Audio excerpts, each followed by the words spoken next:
श्रीमान राजीव शुक्ला जी। धन्यवाद उपसभापति जी।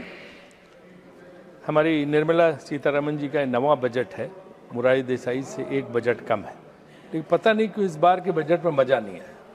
कुछ ऐसा है ही नहीं जिसकी प्रशंसा की जा सके, एक भी चीज नहीं है। कैपिटल एक्सपेंडिचर का नाम है तो दूसरी तरफ पैसा कट गया, चाहे वो ग्रामीण रोजगार में हो चाहे कृषि रोजगार। लेकिन मैं एक चीज यहाँ पे अनुरोध करना चाहता हूँ, निर्मला जी से यहाँ पे है नहीं, बाकी मिनिस्टर हैं यहाँ, कि उन्हें अब एक या तो सप्लीमेंट्री बजट पेश करें या रिवाइज्ड बजट पेश करें, क्योंकि बजट पेश होने के बाद ये अमेरिका के साथ डील हुई है जो कि बहुत बड़ा, जिसमें खर्च है $500 बिलियन, करीब 45 लाख करोड़ का 5 साल में, और $40 बिलियन का हम इंपोर्ट अभी उनके साथ करते हैं, तो हमें $60 बिलियन का इंपोर्ट हर साल और करना पड़ेगा। तो ये जब लाखों करोड़ का 45 लाख करोड़ का इतना बड़ा मसला है, तो एक रिवाइज बजट आना चाहिए या सप्लीमेंट्री बजट इसके साथ होना चाहिए कि इस डील के बाद मिला के हम किस जगह पे पहुंचेंगे और बजट का क्या प्रारूप होगा, हमारा जो खर्च है एक्सपेंडिचर वो कहाँ जाएगा, किस हिसाब से। और इस $500 बिलियन में डिफेंस की खरीदारी शामिल नहीं है, वो इसके ऊपर है, ओवर एंड अबव है। तो इसलिए ये बहुत ही जो है गंभीर बात है। इसलिए मेरा ही मानना है कि इस बजट को रिवाइज्ड एक बजट देना चाहिए उनको। एक आदत बन गई है कि गलत बात को बार बार मीडिया से अच्छा बताओ, सारे प्रवक्ताओं को लगा दो, लाइन लगा दो और सब वो तारीफों के पुल बांधने लगे, तो कम से कम 100 बार कहोगे वही बात तो लोग सही मानने लगे। लेकिन असलियत तो नहीं है, असलियत ये नहीं है। आप असली बात को दबा देते हो जी, हैं? तो असली बात ये है कि मनमोहन सिंह जी के जमाने में जो है 3% से नीचे था, 2.92 टैरिफ। देखो बीच में डिस्टर्ब मत करो, क्या चीज है मुझे पता है। अभी पीएम खाना खाने गए हैं, टीवी देख नहीं रहे, कोई बात नहीं, आप सुनाई जाएगी आपके, है ना। और अटल जी के जमाने में उपसभापति महोदय, अटल जी के जमाने में 3% था, उनको भी इसका श्रेय जाता है। मुझे पता है इनके एक वक्ता कभी अटल जी का नाम तक नहीं लेते, कभी उनकी प्रशंसा नहीं करते। मैंने सारे भाषण सुने और नोट किए, एक बार भी अटल बिहारी वाजपेयी की प्रशंसा नहीं। क्या डर है इन्हें अटल जी की तारीफ करने में? अटल जी की क्यों, हम तो करते हैं नरसिम्हा राव की तारीफ, हम तो नरसिम्हा राव की तारीफ तो आगे बढ़िए। तो अटल जी के बारे में बोलने में इन लोगों को बहुत डर लगता है। चलो ठीक है, आपको ये है कि अटल जी के बारे में नहीं बोलेंगे, उनको श्रेय मिल जाएगा। लेकिन ये एक अजीब बात है, सरकार का जब मैंने तर्क पूछा तो मुझे तर्क ये दिया गया कि साहब बदले हुए जो ट्रम्प है, ट्रम्प 1 के जो ट्रम्प थे वो ठीक थे पहले वाले, अभी जो बदले हुए जिसमें 25% 50% था, अब अगर उन्होंने 18% ले लिया कर दिया है तो भैया इसी को अपनी उपलब्धि मानो। यही बहुत बड़ी चीज है कि 25 से 18 कर दिया, क्योंकि ट्रम्प बदल गए। अरे भाई ट्रम्प बदल गए तो आपने पहले ट्रम्प की इतनी जो है, ट्रम्प के साथ इतनी मित्रता, इतना दोस्ताना उनके लिए भाई देखिए, राधा मोहन जी शांत बैठिए ना, आप पीछे शांत बैठिए, आप बोलिए। तो रोकिए सर, इनको ना ब्रिज में रिदम सबसे अनुरोध करते हैं, इधर से बोलते हैं, इधर से बोलते हैं, उधर से। सारे सदस्यों से अनुरोध करता हूं कृपया सर, मैं आपसे कमेंट ना करें प्लीज। जब आप जो है वहां पे बदले हुए ट्रम्प को, कि बदले हुए ट्रम्प जो ट्रम्प 2 के ट्रम्प जो है उनका एटीट्यूड बदल गया अचानक, इसलिए हमें 18% में बड़ी खुशी है। एक तरफ 18%, दूसरी 0%। तो 18 और 0 में कोई फर्क नहीं। अमेरिका 0% है, भारत को 0% टैरिफ पे, और अमेरिका को 18%। और उसमें भी धमकी है कि अगर आपने रूसी तेल खरीदा, मैं रोज देख रहा हूं, जरा भी तुमने गड़बड़ की तो मैं फिर पेनल्टी लगा दूंगा। तो ये 18% भी कायम नहीं है। जितने दूसरे नेशंस हैं डेवलप्ड, लाइक इंग्लैंड पे 10%, जापान कोरिया पे 15%, मैं तर्क मान सकता हूं कि वो जो है डेवलप्ड नेशन का उनका क्राइटेरिया अलग है। और जो है जो सेक्शन जो है 192 के उसमें कुछ एग्जम्पशंस हैं, लेकिन उन चीज़ों के एग्जम्पशंस हैं जो उनको ज़रूरत है। काफ़ी टी पे पहले ही से एग्जम्पशंस थे, उन्होंने दे रखे थे। तो इसलिए जो है हमारी जो इस चीज़ को बेस्ट डील बताना मैं नहीं समझता हूँ कि सही है, क्योंकि सारे अर्थशास्त्री जो सरकार की तारीफ में भी लिखते रहे, उन्होंने भी लिखा है कि ये डील जो है इस टिल्टेड टुवर्ड्स अमेरिका के पक्ष में है।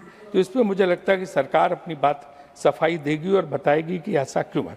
मुझे याद है यूनाइटेड नेशंस में डेलीगेशन गया था, हमारे भाजपा के मित्र सब थे, यहाँ कुछ बैठे हैं, तो वहाँ पे ट्रंप का रिजल्ट आ रहा था, वो जीत रहा था और ये लोग इतना खुश थे कि वहाँ होटल जो था यूएन प्लाजा, वहीं से उन्होंने कहा मिठाई नहीं मिली तो केक खरीद के बांटने लगे कि अब ट्रंप आ गया, हमारी जय जयकार, हमारा बड़ा मदद होगा, बहुत अच्छा रहेगा। और आज उसने ऐसा केक खिलाया कि हम सब लोगों को पता चल रहा है कि क्या बुरा हाल हो गया। तो इसलिए हमें जो है इस बात का ख्याल रखना चाहिए, हमें इस बात का ख्याल रखना चाहिए कि किसी से भी गलबैयाँ करो तो जो कहते हैं ना उनका वो कहते, अरे भाई उनका सुनो, अरे भाई उनका सर एक्स्ट्रा टाइम में लूंगा अगर ऐसे बोले। मैं आपको मैं रोक नहीं रहा हूं, मैं टाइम से इधर आप रोकते नहीं, मैं सबको रोक रहा हूं, उधर से करते हैं आप, राधा मोहन जी लगातार disturb, chair will go by time, गलत है आप प्लीज। तो इसलिए जो है उस पे भी तुर रही है कि रूस के तेल वाली। और दूसरी जो इम्पोर्टेंट बात है कि अमेरिकन कृषि मंत्री खुद ट्रंप साहब का जो ट्वीट है, व्हाइट हाउस की प्रवक्ता, उसने खुद कहा कि अमेरिका के बहुत बड़े फायदे में है, कृषि उत्पाद भी उसने बताए हैं और ये बोला है कि तमाम चीज़ों में हमें बहुत राहत मिली है। एक चीज़ कल उन्होंने जयराम ने उठाई थी, टेक्सटाइल वाली, 5% पे कपास, 5% सिर्फ ड्यूटी पे कपास बांग्लादेश को मिलेगी, अमेरिकन कपास। और तो वो टेक्सटाइल इंडस्ट्री में जब उसका जो कपड़ा है वो कितना फायदा करेगा देश को, उनको फायदा, हम compete कर पाएंगे, हमारे ऊपर से 18% लगने पे। ये कुछ ऐसी बातें जो गंभीरता की बात है। तो हमें देखना पड़ेगा कि हमारा वस्त्र उद्योग, टेक्सटाइल इंडस्ट्री, गारमेंट इंडस्ट्री, उसका क्या हल होगा। और दूसरी सबसे इम्पोर्टेंट बात यह है कि जो कंपल्सरी बाएंगे $500 बिलियन की, अब अगर हम रूस से तेल खरीदने को मजबूर हैं, कल हमने पूछा था, हमारी मीटिंग थी, तो उन्होंने बताया कि हम बहुत ज़्यादा रूस से तेल नहीं खरीदे, $2 बिलियन का खरीद रहे थे वो सब जगह, लेकिन अब वो कह रहे हैं वहाँ से कुछ मत खरीदो, आपको वेनेजुएला वाला तेल लेना पड़े। वेनेजुएला का तेल जो है, एक तो ट्रांसपोर्टेशन कास्ट, क्या कल हमारी मीटिंग वो बोल रहे हैं स्टैंडिंग कमेटी की बात जो है ना, और ट्रम्प चाचा ने खुद बताया है ना, वेनेजुएला से आपको लेना होगा। तो आप बताओ वेनेजुएला से ट्रांसपोर्टेशन कास्ट क्या होगी, उतनी दूर से लागत क्या आएगी। एक ईरान, रशिया, उनसे तो बहुत ज़्यादा लागत होगी। दूसरा उनका crude oil, thick crude oil है, हमारी कौन सी रिफाइनरी उसको प्रोसेस कर पाएंगे। इंडियन ऑयल वाली तो कर नहीं पाएंगे, प्राइवेट कोई रिफाइनरी प्रोसेस कर से समझ में आता है। तो ये सारे एस्पेक्ट, इसमें मतलब तेल महंगा होगा, पेट्रोल डीजल और महंगा होगा, आप जान लीजिए। इससे मुझे ये बिल्कुल साफ साफ पता चलता है। दूसरे जानवरों का चारा उसमें शामिल है। अब जानवर वहाँ का कहते हैं जीएम क्रॉप वाला चारा आएगा, जो फॉडर जिसको बोलते हैं, तो हमारी गाय भैंसों का क्या हाल होगा अगर ये जो है जेनेटिकली बनाया गया चारा मिलेगा तो क्या हाल होगा, उससे निकला वो दूध क्या होगा, क्या भगवान है आपका? वियतनाम का इनके बाद पॉइंट ऑफ ऑर्डर, वियतनाम का इनके बाद वियतनाम का कृषि उत्पादों पर 5% टैरिफ है। तो जो भारत को ऑर्डर मिलने थे तो हम 18% देंगे, वियतनाम 5% पे, तो बोलो क्या हाल होगा।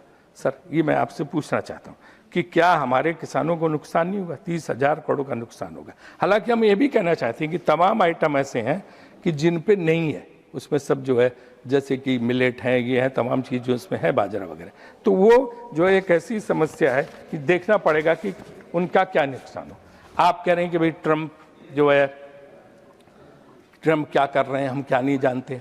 अब ये भी मैंने पढ़ा किसी अखबार में कि विदेश मंत्री से पूछो तो कहते हैं कॉमर्स मिनिस्टर से पूछो, कॉमर्स मिनिस्टर पूछो तो कहते हैं विदेश मंत्री से पूछें तो पूछे किससे, यही नहीं समझ में आ रहा है। अब किरण रिज्जू बेचारों से क्यों पूछे, उन्हें तो उनसे तो इसका कोई मतलब नहीं है। तो जवाब कौन देगा, ये मैं कह रहा हूँ। तो मेरा इनसे यही कहना, यार नीरज शांत रहो है। तो हमारा ये कहना है कि हमें तेल खरीद की आज़ादी होनी चाहिए।